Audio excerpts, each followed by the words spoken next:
مولاي صل وسلم دائما أبدا على حبيبك خير الخلق كلهم.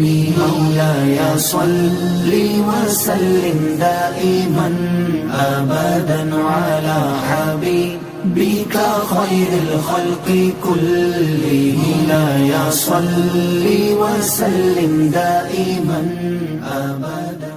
سبھی واقف ہیں کہ رشتے کس طرح پامال ہو رہے ہیں. چند سکوں کی خاطر سگا بھائی سگے بھائی کو مار رہا ہے، دوست دوست کو مار رہا ہے، رشتے میاں بیوی آپس میں جدا ہو رہے ہیں. تو یہ بھی محبت کا باعث نہ بنے. کون سی کیا اقتدار محبت کا باعث بنتا ہے؟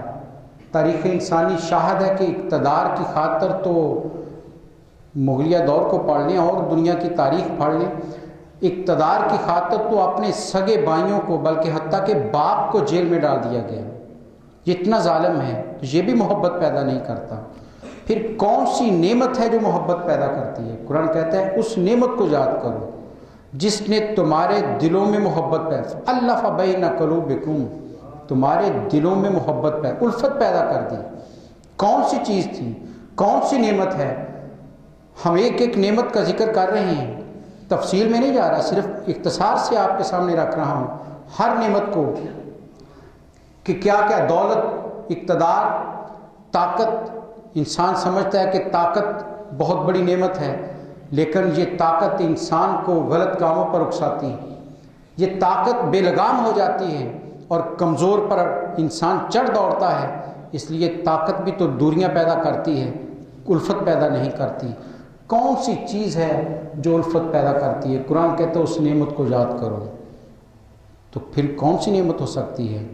ایک ہی کائنات میں وجود ایسا ہے جس نے ٹوٹے دلوں کو دوبارہ جوڑ دیا. ایک ہی نعمت میرے سرکار صلی اللہ علیہ وسلم کی ذات گرامی واحد وہ وجود ہے جس نے صدیوں سے لڑنے والے لوگوں کے دلوں کو یوں ملا دیا کہ شیر و شکر کر دیا. وہ جو 40 سال تک تلوار اٹھا کر لڑ رہے تھے ان کو باہم محبت کے رشتے میں یوں پرو دیا کہ تاریخ انسانی آج تک ان کی مثالیں ڈھونڈ رہی ہیں. جب بھی انسان اپنے اچھی مثال دینا چاہتا ہے کہ انسان جو ہوتے ہیں، رویے جو ہوتے ہیں، وہ کہیں اور سے نہیں لائے گا مثال، میرے مصطفیٰ کے معاشرے کی مثال لے کر آئے گا. نبی کریم صلی اللہ علیہ وسلم کے ان تیار کردہ صحابہ کرام کی مثال کو لائے گا کہ لوگوں دیکھو یوں ٹوٹے دل جوڑے جاتے ہیں، یوں سنگ دلوں میں محبت پیدا کی جاتی ہے، یوں پتھر دلوں کو. سوچئے وہ باپ کتنا بڑا ظالم ہوگا، کتنا سنگ دل ہوگا. شاید اس کی سنگ دلی پر پہاڑ بھی کانپ اٹھتے ہوں گے جو اپنی بیٹی کو زندہ دفن کر رہا تھا. پہاڑ بھی کانپ جاتا ہوگا کہ یہ تو مجھ سے بھی زیادہ سنگ دل ہو گیا ہے. پتھر تو میں ہوں لیکن یہ تو پتھر سے بھی مجھ سے بھی زیادہ سنگ دل ہو گیا ہے.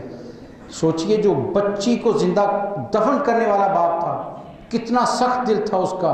ارے موم کی طرح نرم کر کے محبت کی آماجگاہ میرے سرکار نے بنا دیا. یہ فرق، یہ ہے وہ نعمت کہ لوگوں کی نفرتوں کو محبتوں میں بدل دیا، لوگوں کی لڑائیوں کو محبتوں کے رشتے میں جوڑ دیا. تو انقلاب برپا کیا میرے سرکار صلی اللہ علیہ وسلم نے. ہم سبھی پڑھتے ہیں، آپ بھی پڑھتے ہیں کہ میرے سرکار نے تبدیلی انسانوں کو تبدیل کر دیا. یہ بات سبھی جانتے ہیں کہ تبدیل، سوال ذہن میں اٹھتا ہے کس چیز کو تبدیل کیا؟ کیا انسان ظاہری شکل و صورت وہی نہیں رکھتا جو حضرت آدم علیہ السلام کی تھی؟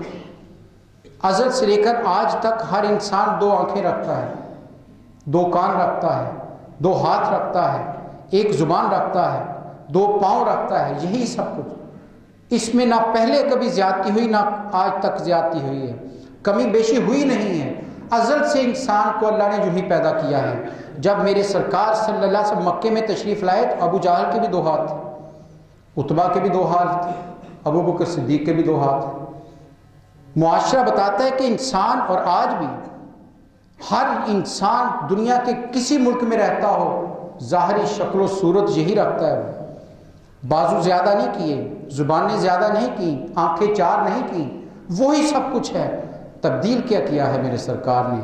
انسان کے ظاہری اعضاء کی جو کام تھے ان کو تبدیل کر کے رکھ دیا۔ آنکھ کا کام دیکھنا ہے، آنکھ دیکھے گی، جب بھی نظر اٹھے گی دیکھے گی، اگر نور ہے تو دیکھے گی، اور جو بھی اس کے سامنے آئے گا وہ دیکھے گی۔ لیکن میرے سرکار نے اس آنکھ کو ادب شناس کر دیا، اس آنکھ کو تبدیل یہ کیا ہے۔ آنکھ آج بھی دیکھ رہی ہے، آنکھ ابو جہل کی بھی دیکھتی تھی، آنکھ ابو بکر صدیق کی بھی دیکھتی ہے۔ اب دونوں کی دیکھنے والی آنکھوں میں فرق کیا پڑا ہے؟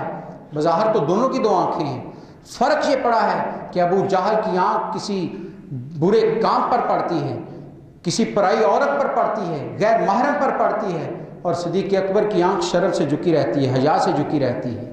جہاں تک میرے نبی نے آنکھ اٹھانے کا حکم دیا، عمر فاروق کی آنکھ وہاں تک اٹھتی ہے، اس سے آگے نہیں اٹھتی ہے۔ آنکھ وہی ہے، کام وہی لے رہی ہے، لیکن آنکھ کے دیکھنے کی استعمال کو بدل کر رکھ دیا، تبدیل کر دیا۔ قُلِ الْمُؤْمِنِينَ يَغُضُّوا مِنْ أَبْصَارِهِمْ، قرآن سورہ نور میں کہتا ہے کہ نبی صلی اللہ علیہ وسلم مومنوں سے کہہ دیجئے نظریں جھکا کر چلیں۔ جب بھی آپ نظر اٹھائیں گے، جہاں تک بینائی قوت رکھتی ہے دیکھ لے گی، لیکن میرے سرکار نے فرمایا کہ نہیں، ارے پہلے دیکھتی ہوگی، آپ بھی دیکھے گی، لیکن اب میرے حکم کے مطابق سامنے ماں آ جائے تو آنکھ ادب سے جھک جائے گی، بہن آ جائے تو حیا سے جھک جائے گی، غیر محرم آ جائے تو انسان شرم و حیا کی وجہ سے آنکھیں جھکا لے گا۔ یہ ہے وہ تبدیلی جو میرے سرکار نے پیدا کی ہے۔ آنکھوں میں آنکھیں نئی نہیں لے کر آئے، آنکھیں چار نہیں کی ہیں، کم بھی نہیں کی کہ زیادہ دیکھتے ہو ایک کر دیتا ہوں، نہیں، آنکھیں دو ہی ہیں، لیکن ان دیکھنے کی قوت کو بدل کے رکھ دیا۔ اور صحابہ کرام پہ قربان جائیں، وہ جو ہمیشہ جن کی آنکھ بدی کی طرف اٹھتی تھی، وہ کہنے لگے یا رسول اللہ آپ نے کہا ہے اب یہ آنکھ کبھی غیر پر اٹھے گی نہیں۔ آنکھ جھک گئی، شرم و حیا کا محور بن گئی، زبان ازل سے بولتی آ رہی، جب بھی جس زبان کو وہ قوت گوئی میرے رب نے دی ہے وہ تکلم کر رہی ہے، وہ کلام کرتی ہے، وہ گفتگو کرتی ہے، اور زبان سے جو چاہیں آپ نکال دیں، زبان روکتی نہیں ہے۔ کبھی کسی کی زبان کو کوئی لفظ نکالتے ہوئے زبان نے ڈانٹا نہیں کہ یہ لفظ نہیں نکلنے دینا، آپ جس طرح کا چاہے لفظ نکال دیں، زبان نکال دیتی ہے، پہلے بھی نکالتی تھی۔ وہی مکہ تھا جن کی زبان پر فحش کلامی تھی، فحاشی و عریانی تھی، زبان کسی کی عزت اچھالنے کے لیے استعمال ہوتی تھی، وہی زبان جو کسی پر الزام لگانے کے لیے استعمال ہوتی تھی۔ لیکن وہی زبان ابو بکر صدیق کی بھی تھی، وہی عمر فاروق کی بھی تھی، وہی حیدر کرار کی بھی تھی، لیکن اب زبان وہ نہیں بولتی، اب زبان وہی بولتی ہے جس کی اجازت میرے مصطفیٰ کریم نے دی۔ یہ ہے وہ تبدیلی، یہ ہے وہ انقلاب جو میرے مصطفیٰ کریم صلی اللہ علیہ وسلم لے کر آئے ہیں، کہ زبان کو بند نہیں کیا۔ قوت گویائی آج بھی ہے، قیامت تک رہے گی، لیکن اب مصطفیٰ کریم کا غلام زبان کو جب بھی کھولے گا فوراً حکم رسول سامنے آ جائے گا۔ ارے بڑا کھڑا ہے، عزت سے بات کرنی ہے، چھوٹا کھڑا ہے، شفقت سے بات کرنی ہے، کسی کی عزت پر حملہ نہیں کرنا۔ یہی کہا نبی صلی اللہ علیہ وسلم، سباب المسلم فسوق، کہ مومن کو، مسلمان کو گالی دینا گناہ ہے، ارشاد فرما دیا۔ وہی زبان جو فحش کلامی کرتی تھی، گالیاں دیتی تھی، لیکن میرے نبی کو ماننے کے بعد کوئی روایت بتائیے کہ کبھی صدیق اکبر کی زبان پر گالی آئی ہو، کبھی بلال حبشی کی زبان پر گالی آئی ہو، کبھی حیدر کرار نے کسی کو برا بھلا کہا ہو۔ ارے زبان یوں ادب شناس ہو گئی کہ قیامت تک کے لیے انسانوں کے لیے مشعل راہ بن گئی۔ یہ ہے وہ تبدیلی، یہ انسان کو بدلنا ہے۔ میرے مصطفیٰ کریم صلی اللہ علیہ وسلم نے انسان کو یوں بدلا ہے کہ چیزیں وہی ہیں، اعضاء وہی ہیں، لیکن ان کے استعمال کے طریقے بدل کر رکھ دیے۔ اب سوچ اور فکر وہ دے دی کہ تم ہر جگہ ہر چیز نہیں بولو گے، ارے بولو گے تو کلمہ حق بولو گے، زبان بولے گی تو مصطفیٰ کریم کی ثنا میں بولے گی، زبان کھلے گی تو کسی کی عزت افزائی کے لیے کھلے گی، حمد و ثنا کے لیے کھلے گی، کسی کی عزت پر حملے کرنے کے لیے نہیں کھلے گی۔ تو صحابہ کرام نے یہ کر کے دکھایا، مان لی اس بات کو۔ کان ازل سے ان کا کام سننا ہے، سنوائی، جو بھی آواز فضا میں پیدا ہوگی کان سن لے گا۔ کان میں قوت رکھی اللہ تعالیٰ نے، کبھی کان روکتا نہیں کہ یہ آواز میں نے سننی یہ نہیں سننی. کان وہی تھے، وہی فضا تھی، وہی مکہ تھا، وہی لوگ تھے، لیکن اب کانوں کی سماعت جو ہے تو اس کا انداز بدل گیا. اب ابو بکر مسجد نبوی کی اذانوں کو سنتے ہیں، اب حیدر کرار ذکر مصطفیٰ کو سنتے ہیں. اب کان کسی کی برائی سننے سے بند ہو گئے ہیں، اب کان کسی کی عیب جوئی سننے سے بند ہو گئے ہیں. اب کانوں میں غلط بات نہیں جاتی. کان وہی ہیں، بدلے نہیں میرے مصطفیٰ کریم صلی اللہ علیہ وسلم، لیکن ان کے استعمال کا انداز بدل کے رکھ دیا. تو یہ تبدیلی میرے مصطفیٰ کریم صلی اللہ علیہ وسلم لے کر آئے کہ لوگوں، انسان وہی تھے، میں نے انسان کے سوچ کے انداز کو بدل دیا، انسان کے دیکھنے کے طریقے کو بدل دیا، انسان کے بولنے کے انداز کو بدل دیا، انسان کے سننے کی صلاحیتوں کو بدل کر رکھ دیا. ہاتھ ازل سے دو ہیں، قیامت تک ہر انسان کے دو ہاتھ ہیں. اسلام کے آنے سے پہلے بھی تھے، اسلام کے آنے کے بعد بھی ہیں. تبدیلی یہ نہیں لائے میرے مصطفیٰ کریم کے 4 ہاتھ لگا دیے ہوں کہ تم زیادہ کام کرو گے. ہاتھ وہی رکھے ہیں، انگلیاں وہی ہیں، کوئی ان میں زیادتی نہیں کی، نہ کمی کی ہے.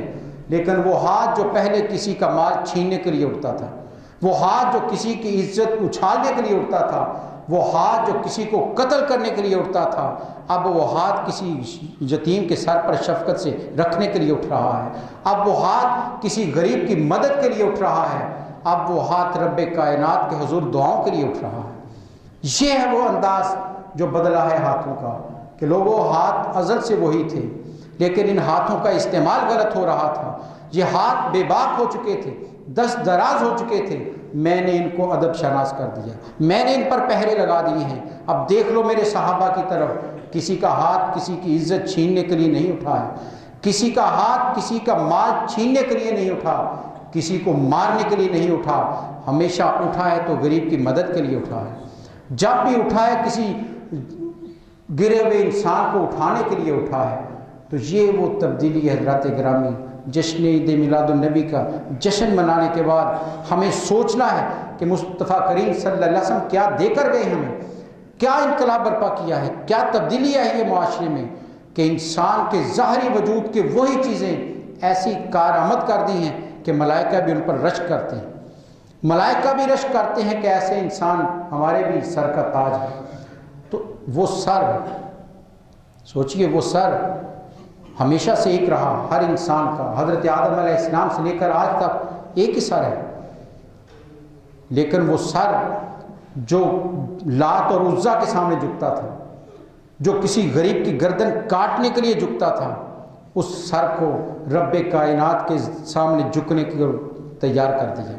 اسے بتا دیا کہ یہ سر اس لیے نہیں ہے، ارے اس سر کو جھکانا چاہتے ہو، آؤ تم ایک در دیتا ہوں وہاں سر جھکاؤ.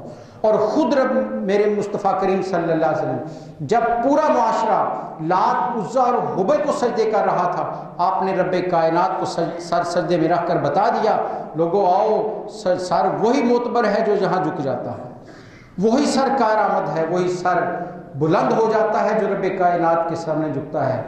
کتنے بھی سر اکڑ تکبر سے، کتنے بھی سر فخر سے اٹھاؤ، رب کائنات پسند نہیں کرتا. جتنے بھی سر فخر سے اٹھے ہیں، جتنے بھی سر تکبر سے اٹھے ہیں، تاریخ انسانی شاہد ہے، قرآن مجید خود اس پر گواہ ہے کہ رب کائنات نے ان کو معاف نہیں کیا.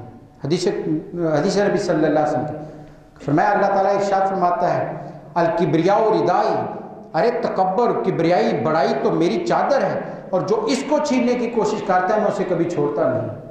فرعون ہو، شداد ہو، حماد ہو، نمرود ہو، جتنے بڑے بڑے تکبر کے نشان دنیا میں آپ کو نظر آتے ہیں، یوں زمین پر رونق کر رکھ دیا کہ بتا دیا، ارے سر یہ نہیں ہے، ارے سر وہ ہے جو میرے مصطفیٰ کریم کے ماننے والوں نے جھکا کر دکھایا ہے. وہ قیمتی سر ہے.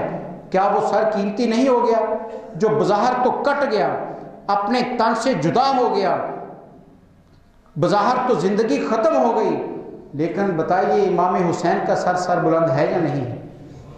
قیامت تک کے لیے وہ سر بلند ہو گیا. دنیا نے کاٹ دیا تھا، تن سے جدا کر دیا، لیکن جو سر رب کائنات کے سامنے جھک گیا وہی سر بلند ٹھہرا ہے. اور وہ جو تکبر سے تخت پر بیٹھا تھا اس کا نام و نشان تک نہیں ملتا ہے. تو میرے مصطفیٰ کریم صلی اللہ علیہ وسلم نے یہ تبدیلیاں معاشرے کو دی، انسانوں کو یہ رویے دے دیے، ان کے استعمال کے انداز بتا دیے کہ لوگوں عذاب وہی رکھنے ہیں، ان میں کمی بیشی نہیں کرنی، کوئی نئی مخلوق لے کر نہیں آنی ہے، انہی وجود کو ہم نے یوں ستھرا اجلا اور مصفح کرنا ہے کہ کائنات جب بھی کسی اچھے انسان کو ڈھونڈنا چاہے گی وہ دور مصطفیٰ کو یاد کرے گی، وہ میرے مصطفیٰ کریم صلی اللہ علیہ وسلم کے معاشرے کو یاد کرے گی۔ ارے ان انسانوں کو دیکھو، ان وجودوں کو دیکھو، کیا خوبصورت وجود تھے۔ سوچئے، دل پر ہاتھ رکھ کر بتائیے، کیا بلال حبشی سے بڑھ کر کوئی خوبصورت وجود دنیا میں آیا ہے؟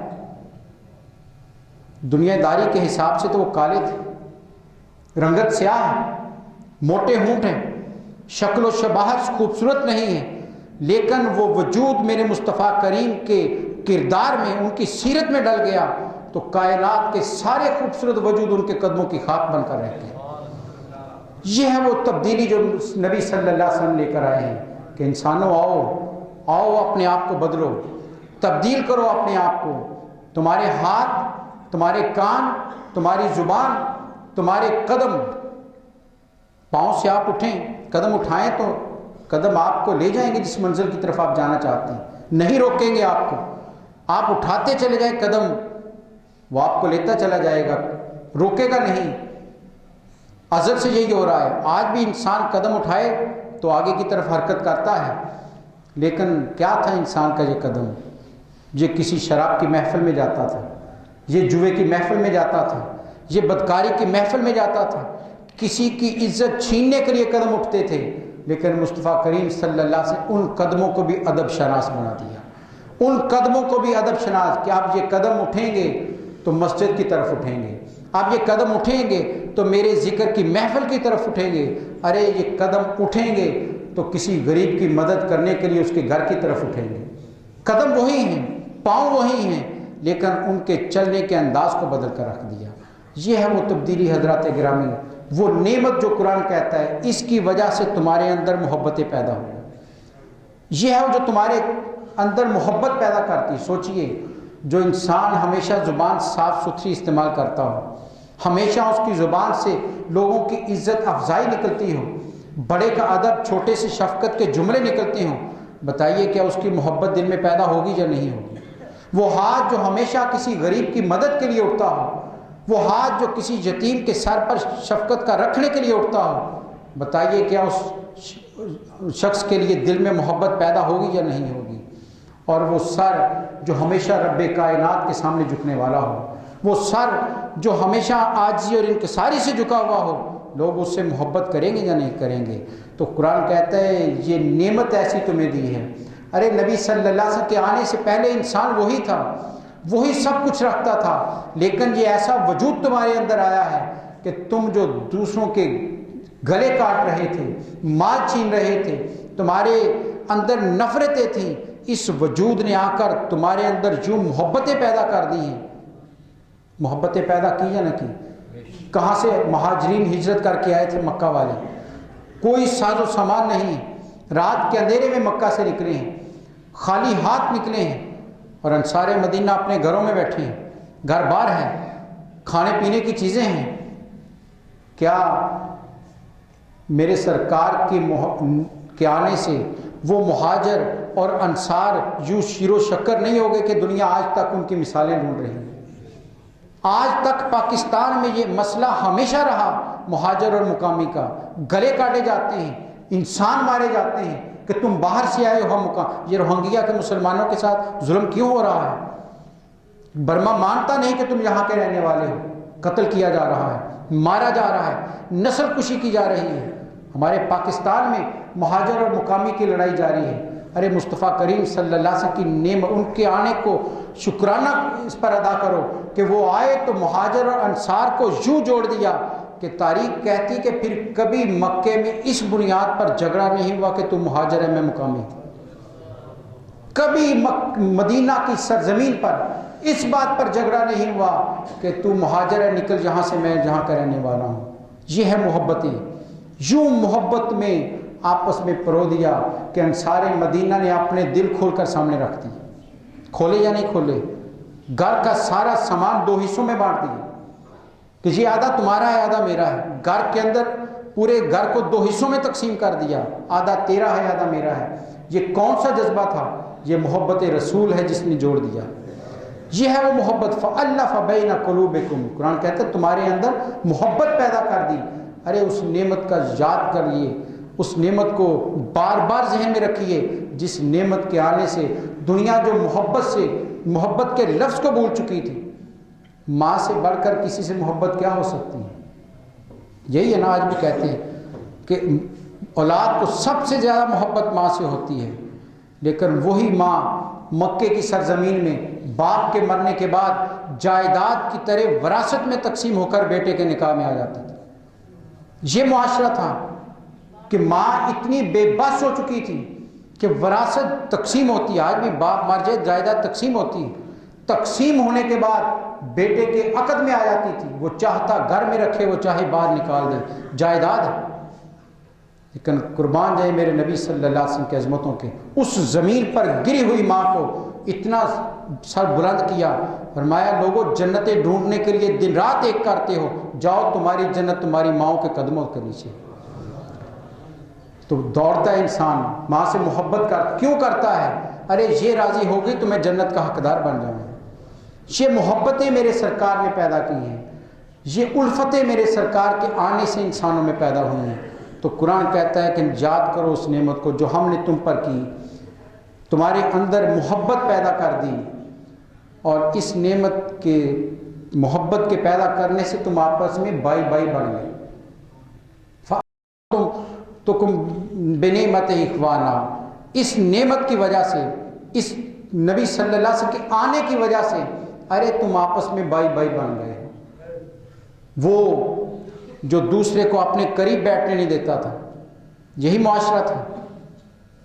مکے والے آئے نبی صلی اللہ علیہ وسلم کے پاس کہ اے محمد صلی اللہ علیہ وسلم، ہم آپ سے بات چیت کرنا چاہتے ہیں، آپ سے گفتگو کرنا چاہتے ہیں، آپ کے دین کے بارے میں سوالات کرنا چاہتے ہیں، اور ہو سکتا ہے کہ گفتگو کے بعد ہم اسلام بھی قبول کر لیں. لیکن جب بھی آتے ہیں یہ چھوٹے لوگ آپ کے پاس بیٹھے ہیں، بلال بیٹھے ہیں، صہیب رومی بیٹھے ہیں، یاسر بیٹھے ہیں، ان کو اٹھا دیجئے، ہم آتے ہیں، ہم سردار ہیں. تو کیا جواب دیا مصطفیٰ کریم سے؟ فرمایا نہیں، ارے مجھے تمہاری سرداریوں کی ضرورت نہیں، مجھے بلال حبشی کی غلامی پسند ہے. یہ تم سے زیادہ عزت والا ہے. کیوں؟ اس نے میرے وجود کو اپنے وجود میں ڈال لیا، اپنے اندر اتار لیا میرے کردار کو. ارے ان کے وجود میں سیرت مصطفیٰ جھلکتی ہے، اس لیے فرمایا کہ نہیں، ارے اسے اب چھوٹا نہ سمجھنا، یہ اتنا بلند ہو گیا ہے کہ میں کعبے کی چھت پر اسے کھڑا کر دوں. جس کو چومنے کے لیے تم ایڑی چوٹی کا زور لگاتے ہو، ارے ان قدموں پہ قربان جائیں جن قدموں کے نیچے کعبے کی چھت آئی ہے. تو یہ محبتیں، تو پھر محبت پیدا ہوئی یا نہیں؟ حضرت عمر فاروق رضی اللہ عنہ جیسا جلیل القدر صحابی، جو مکے میں سب سے نامور پہلوان اور بہادر انسان ہے، وہ بھی جب بھی حضرت بلال کو دیکھتے ہیں سیدنا بلال کہہ کے پکارتے، میرے سردار بلال میری بات کو سنو. یہ محبت جو پیدا کی ہے، یہ میرے نبی نے محبتیں پیدا کر بھائی بنا دیا، قریب قریب کر دیا.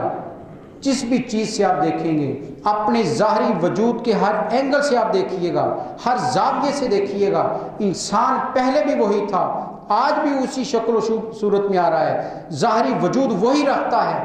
لیکن میرے مصطفیٰ کریم نے اس کے استعمال کے انداز کو جو بدلا ہے کہ کائنات کا رب ان کو کہہ رہا ہے رضی اللہ عنہم و رضوا عنہ. لوگوں گواہ رہنا، میرے نبی کے صحابہ وہ شان رکھتے ہیں کہ انہوں نے اپنے آپ کو یوں بدلا ہے کہ میں ان سے راضی ہو گیا، یہ مجھ سے راضی ہو گئے. ہم بھی ڈھونڈتے ہیں یا اللہ تو راضی ہو جائے، یا اللہ تو راضی ہو جا، یا اللہ تو راضی. سجدے کرتے ساری ساری رات آنسو بہاتے ہیں، کوئی پیغام نہیں آتا، خدا کی طرف سے کوئی وحی نہیں آ رہی، کوئی الہام نہیں ہو رہا. ارے قربان جائیے صحابہ اکرام کی عظمتوں کے کہ قیامت تک کے لیے قرآن مجید میں واضح طور پر روشن آیات کی صورت میں لکھ دیا کہ لوگ، اور ایک دفعہ نہیں کئی دفعہ یہ آیت آئی ہے کہ لوگوں میں ان سے راضی ہوں، یہ مجھ سے راضی ہو گئے. کیوں راضی ہو گئے ہیں؟ رب کیوں راضی ہو گیا؟ کہ انہوں نے اپنے وجود کو اپنے مصطفیٰ کریم کے سامنے جھکا دیا ہے. ان کے ہاتھ اب نبی صلی اللہ علیہ وسلم کی اقتداء میں اٹھتے ہیں، ان کے ارشاد کے مطابق اٹھتے ہیں، نظر وہی دیکھتی ہے جس کا حکم وہاں سے ملتا ہے۔ اب ان کے پورے وجود کا مرکز میرے نبی کی ذات بن گئی ہے۔ اب یہ سننے کے لیے بھی میرے نبی کی طرف دیکھتے ہیں، یا رسول اللہ یہ سنوں یا نہ سنوں، ادھر سے حکم آتا ہے یہ نہیں سننا، وہ نہیں سنتے ہیں۔ وہ قدم جو طاقت رکھتا ہے، قوت رکھتا ہے اٹھانے کی، اب مصطفیٰ کریم کی وجود کی طرف دیکھتے ہیں، یا رسول اللہ اس محفل میں جانے کی اجازت ہے؟ وہاں سے ارشاد آتا ہے نہیں، وہ قدم نہیں اٹھتا ہے۔ آپ کا حکم آتا ہے جاؤ اس محفل میں، صحابہ کے قدم اٹھنے شروع ہو جاتے ہیں۔ تو اپنے وجود کو بدل دیا ہے۔ آئیے میلاد النبی کا جشن بھرپور طریقے سے منانے کے بعد مصطفیٰ کریم صلی اللہ علیہ وسلم کی ان اداؤں کو بھی اپنانے کی کوشش کریں۔ پوری زندگی رسول اکرم صلی اللہ علیہ وسلم نے کبھی کسی کو گالی نہیں دی ہے۔ زبان وہ بھی رکھتے تھے، ایک ہی زبان تھی مصطفیٰ کریم صلی اللہ علیہ وسلم، زبان ہماری بھی ایک ہی ہے، لیکن اسوہ کیا دیا ہے، پیغام کیا دیا ہے کہ لوگوں اس زبان کو اب وہ ویسے بھی سوچئے، وہ شاعر نے کہا تھا نا، 1000 بار بشوئن دہن ز مشک و گلاب، ہنوز نام ہے تو گفتن کمال بے ادبیست۔ یا رسول اللہ میں اپنی زبان کو 1000 مرتبہ بھی مشک و گلاب سے دھو بھی ڈالوں، پھر بھی آپ کا نام نامی لیتے ہوئے ڈرتا ہوں کہیں بے ادبی نہ ہو جائے۔ اتنا پاکیزہ نام ہے، اتنا بڑا نام ہے، ذرا دل پر ہاتھ رکھ کر سوچئے، کیا یہی زبان گالی دے رہی ہو، یہی زبان لوگوں کی عزت اچھال رہی ہو، اور پھر اس زبان پر وہ نام نامی ہے، تو یہ کیا اس نام کی توہین نہیں؟ کیا اس زبان کو زیب دیتا ہے کہ جس زبان حضرت عثمان غنی رضی اللہ تعالیٰ عنہ کے بارے میں روایت یہ کہ آپ دایاں ہاتھ خود کہتے ہیں میں نے کبھی کسی گندی جگہ پر نہیں لگایا، جب سے اسلام قبول کیا یہ ہاتھ گندی جگہ پر لگایا ہی نہیں۔ صحابہ نے پوچھا وجہ کیا ہے؟ زندگی میں کئی جگہ ہوتی ہے کہ انسان کا ہاتھ لگ جاتا ہے، فرمایا میں نے نہیں لگایا۔ پوچھا وجہ کیا ہے؟ کہا مجھے حیا آتی تھی، ارے یہ ہاتھ میں نے اپنے نبی کے ہاتھ میں دیا ہے، اتنی عظمت تمہارے ہاتھ میں دے کر اب گندی جگہ پر رکھوں، مجھے شرم آتی ہے۔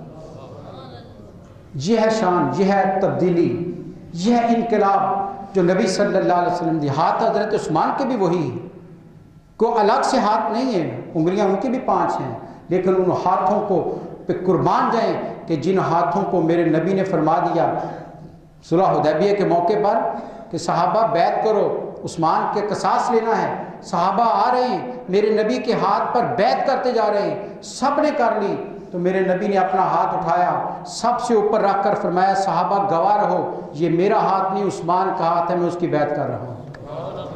اور قرآن پکارا یا رسول اللہ یہ آپ کریں، یہ ہمارا ہاتھ ہے۔ ہاتھ وہی ہے لیکن شان اور ہو گئی ہے، مقام اور ہو گیا ہے، مرتبہ اور ہو گیا ہے۔ یہ کب ملتا ہے؟ جب مصطفیٰ کریم صلی اللہ علیہ وسلم کے بتائے ہوئے طریقے کے مطابق اس کو استعمال کیا جائے۔ آخری بات، ہاتھ، روایت اکثر آپ نے سنی ہوگی، نبی صلی اللہ علیہ وسلم فرمایا یہ ہاتھ جو ظلم کے لیے اٹھتا ہے نہ اٹھاؤ، یہ ہاتھ جو مال چھیننے کے لیے اٹھتا ہے نہ اٹھاؤ، یہ ہاتھ جو چوری کے لیے اٹھتا ہے نہ اٹھاؤ، بلکہ اسلام تو کہتا ہے جو چوری کے لیے اٹھے وہ ہاتھ کاٹ ہی دینا چاہیے۔ فَقْطَعُوا أَيْدِيَهُمَا، قرآن کی آیت ہے سورہ نور، کہ ہاتھ کاٹ دو ان کے، جو چوری کرتا ہے۔ کتنا رب کو ناپسند ہے کہ جو چوری کے لیے اٹھے ہاتھ، لیکن دوسری طرف نبی صلی اللہ علیہ وسلم نے اس ہاتھ کی شان کیا بیان کی؟ فرمایا سنو، وہ ہاتھ جو محبت، شفقت اور ہمدردی میں کسی یتیم کے سر پر رکھتے ہو، فرمایا جتنے بال تمہارے ہاتھ کے نیچے آتے ہیں تمہارے اتنے گناہ اللہ معاف کر دیتا ہے۔ ہاتھ وہی ہے، شان بدل دی، ارے اس ہاتھ کا استعمال درست کر لو۔ وہ ہاتھ اب کسی کا مال چھینے کے لیے نہ اٹھے، ارے یتیم کے سر پر محبت سے رکھو گے رب کی رحمتیں اتریں گی، تمہارے گناہ معاف کر دیے جائیں گے۔ تو شان دی یا نہیں دی؟ استعمال کا طریقہ بتا دیا، روکا نہیں کہ ہاتھ نکالنا ہی نہیں ہے، نکالو ہاتھ کو، ارے بلند کرو رب کائنات کے سامنے۔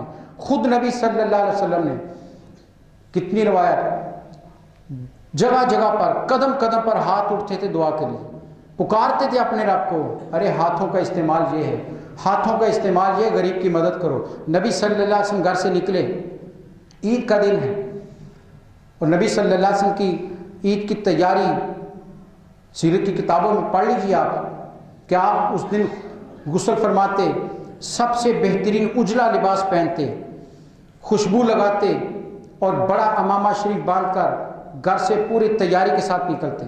آپ گھر سے نکلے، عیدگاہ کی طرف جانا ہے، گھر سے باہر نکلے، گلی میں ایک بچہ رو رہا ہے، نبی کریم صلی اللہ علیہ وسلم، ارے وہ کسی کی آنکھ میں آنسو برداشت نہیں کرتے، یہی تو کریم نبی ہیں۔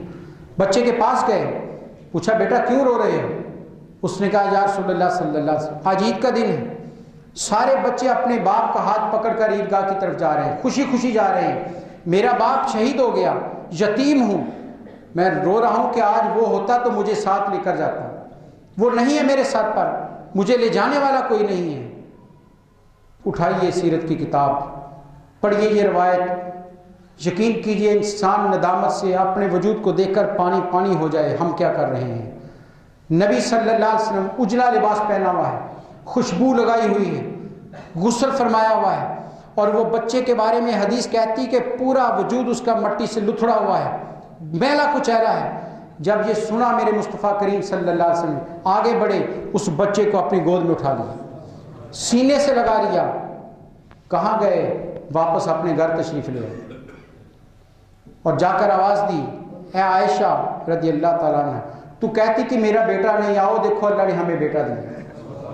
اور تاریخ کہتی خود اپنے ہاتھ سے اس بچے کو غسل دیا، حسنین کریمین کا جوڑا پہنایا، اور اپنے ہاتھ سے پکڑ کر عیدگاہ کی طرف لے کر آئے، بتا دیا لوگوں ہاتھ وہی ہیں، انداز کام پہلے بھی کرتے تھے، لیکن میں نے جو اسوہ دیا ہے، اگر یوں کر کے آؤ گے تو رب کی رحمتیں جھوم کر تم پر اتریں گی۔ ارے عید خوشی یہ نہیں کہ تم اپنے آپ کو اچھے لباس میں ملبوس کر لو، خوشبوئیں لگا لو، ارے خوشی تو وہ ہے جو کسی روتے ہوئے کو مسکراہٹ دینا ہے، کسی یتیم کے چہرے پر مسکراہٹ لے آنی ہے، یہ ہے جو تبدیلی نبی صلی اللہ علیہ وسلم لے کر آئے تھے۔ آئیے عید میلاد النبی کے اس مہینے میں، جشن عید میلاد النبی پورے اپنے تجھ کو احتشام کے ساتھ منانے کے بعد، آئیے اب عمل کی طرف قدم اٹھائیں، اپنے نبی کے ان اندازوں کو اپنائیں، سیرت مصطفیٰ صلی اللہ علیہ وسلم کا کوئی ایک پہلو اپنے وجود میں لے آئیں۔ کم از کم ہم یہ تو کہہ سکیں یا رسول اللہ صلی اللہ علیہ وسلم میں ناقص تھا، کمزور تھا، میں نے کوشش کی نہیں ہو سکا، لیکن ایک آپ کی سنت میرے وجود میں آ گئی تھی، میں بولتا تھا تو کسی کی عزت پامال نہیں ہوتی تھی، میری زبان ادب شناس ہو گئی تھی، یا کم از کم میری آنکھ میں حیا آ گئی تھی، یہ غیر محرم کی طرف نہیں اٹھتی تھی، یہ ماں بہن بیٹی کو دیکھ کر حیا سے جھک جاتی تھی۔ یا رسول اللہ صلی اللہ علیہ وسلم میرے قدم اب گناہ کی وادی کی طرف نہیں اٹھتے، میرے قدم اب اٹھتے ہیں تو نیکی کی مجلس کی طرف اٹھتے ہیں۔ کوئی ایک اسوہ، کوئی ایک انداز مصطفیٰ کریم صلی اللہ علیہ وسلم کا اپنے وجود میں ڈالیے، یقین کر لیجئے وہ اتنے منور وجود ہے، اتنا روشن وجود ہے کہ ان کے کردار کی ایک جھلک بھی ہمارے اندر آ گئی تو ہمارے کردار جگمگانے لگیں گے، ہمارا وجود جگمگا اٹھے گا۔ اللہ تعالیٰ سے دعا ہے کہ اللہ ہمیں سیرت مصطفیٰ صلی اللہ علیہ وسلم کی اداؤں کو اپنانے کی توفیق عطا فرمائے۔ یہ کیسے ممکن ہوگا؟ یہ کوئی ناممکن چیز نہیں ہے، قدم پہلا اٹھائیں تو منزل کی طرف سفر کٹتا ہے، ایک ایک سنت اپناتے چلے جائیں۔ آج یہاں سے اٹھتے ہوئے کوئی ایک سنت اپنانے کا وعدہ کر لیجیے اپنے وجود سے کہ یا رسول اللہ آج سے میں یہ کام کروں گا، آپ کی سنت کو اپناتے ہوئے دیکھیے گا سنت کی بہاریں، میرے نبی صلی اللہ علیہ وسلم کی ادائیں اور ان کا کرم کہ وجود خود بخود مہکنے لگے گا، خوشبو آنے لگے گی، اور پھر چلتے پھرتے ہمیں دعوے نہیں کرنے پڑیں گے میں عاشق رسول ہوں، دیکھتے ہوئے لوگ کہیں گے یہ اپنے آقا کا غلام جا رہا ہے، یہ عاشق مصطفیٰ جا رہا ہے۔ اللہ تعالیٰ ہمیں یوں زندگی بسر کرنے کی توفیق عطا فرمائے۔ اور یہ جو چند جملے نبی صلی اللہ علیہ وسلم کی بارگاہ میں پیش کیے ہیں، دعا کریں کہ ان کی بارگاہ میں قبول ہو جائیں اور ان کے صدقے سے ہماری زندگیاں سنور جائیں۔ اور آخر میں پھر اپیل آپ سے کروں گا کہ آج جمعے میں آپ سب سے بھی کہ خصوصی دعا کیجیے گا ڈاکٹر صاحب کی صحت کے لیے کہ اللہ تعالیٰ نے صحت کاملہ عطا فرمائے، اور اگلا جمعہ ڈاکٹر صاحب خود یہاں ارشاد فرمائیں دل سے دعا کیجیے گا اللہ تعالیٰ ان کو لمبی عمر عطا فرمائے اور ہمارے سروں پر قائم دائم رکھے. وآخر دعوانا ان الحمدللہ رب العالمین. مولاي صل وسلم دائما أبدا على حبيبك خير الخلق كلهم.